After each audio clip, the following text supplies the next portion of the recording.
What up? Sin here. S-Y-N. Here to cover a couple things. Mainly, what to expect for the Madman Diaries, and maybe a few things not to expect for the Madman Diaries, since it's coming out soon, guys. First things first, I loved recording the Madman Diaries. It was a great album for me to put down. Mainly because I really got to write and just get things out off my chest that other albums I felt I just wasn't able to. When I decided to write the album back, I would say a few, six months ago, I got the idea when I was finishing up Colliding with the King, and actually it was probably about a few weeks after Colliding with the King that I got the idea, and mainly why it was so fun for me was I really wanted to write it as a story, and really be able to touch on anything that I wrote it so if whatever anybody's going through in their life, they can really just pop in that album and be able to relate with the situation they're going through. And what was really hard about writing the album was because it's such an emotionally driven album. It was hard just getting everything out. It was a tough album to really put together with emotionally. Bar none, the most emotionally draining album I've recorded this thus far.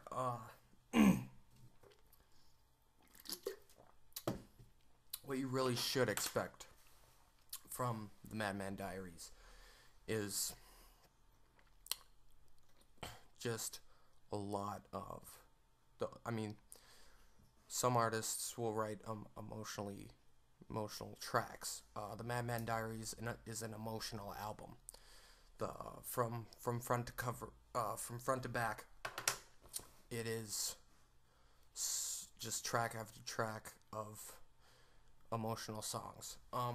Some are directed more for, I would say, people, like for more for the audience to kind of take in and be able to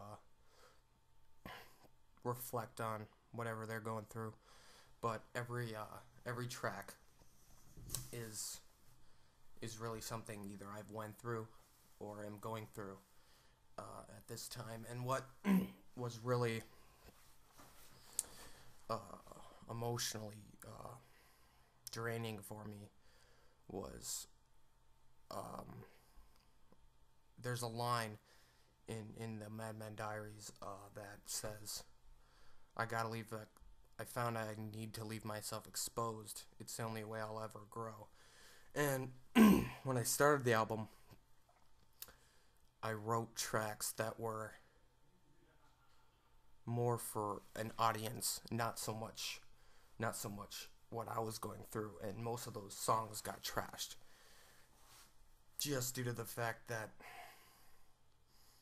this is my album, and I don't want to give you something that isn't me, and I'm not going to tell you something that I personally haven't gone through or dealt with, or had someone close to me have it happen. And I wanted to be able to relate with every single listener with this album. And so what was really just emotionally draining was writing every single track. Like, it's almost like a puzzle piece. Every track was where where do I fit this song in the story, and where do I put this emotion where. And so the album, in a sense, is a story of humans in general going through tough times, but the album's if you could call it a mindset, is my mindset, in the sense that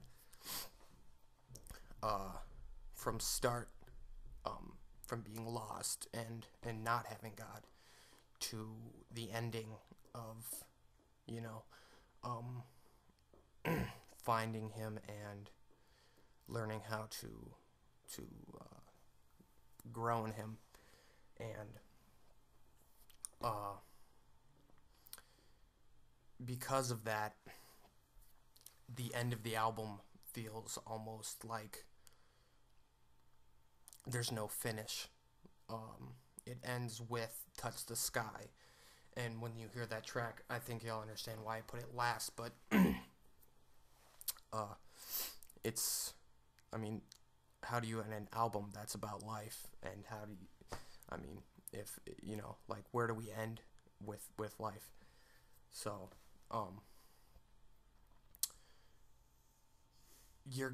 what you shouldn't expect is just some really, really hard, you know, beats with me really attacking each beat. It's this is a story album, and I want you, my hope for you is to be touched by the album as a whole, or even individual tracks, but as a whole, I hope you are touched by it as much as I was touched while writing it, because this was really just my heart on a page. It was, you know, everything, just like, I grew as an artist, but while I was writing it, I also grew as a person.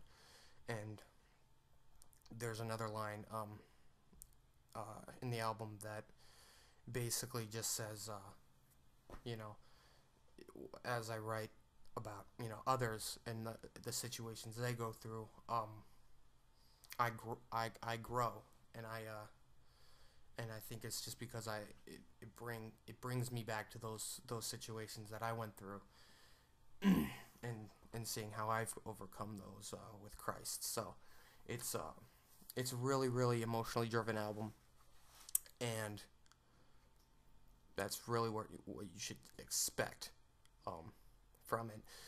Aftermath is the album that goes after. It's just kind of the aftermath of the Madman Diaries. Aftermath was not planned. While I started Madman Diaries, because it was so emotionally just entangled, it was just, you know, an emotional roller coaster for me while writing it. I almost felt like, you know, I need to, you know, I need to be able to, I need to write something else. So most of the songs I wrote while I was also writing Madman Diaries, it was just to kind of like give myself a breather from it. And I just recorded so many tracks that it came out as an album, and in some ways you're gonna feel like it feels like a mixtape, but it's not. I realized while I was writing it, it was just, I was writing about the same theme, so I called it Aftermath. And at the end of Madman Diaries, because it's so emotionally charged, you're gonna, you know, just kind of be like, I need a breather after that one. But you're not gonna get it with Aftermath. Aftermath is, you go from emotionally charged to, all right, guys, let me grab your attention, and you know, this is what's gonna come from sin. So yeah, basically that's the rundown. I hope you enjoy them both. Check them out.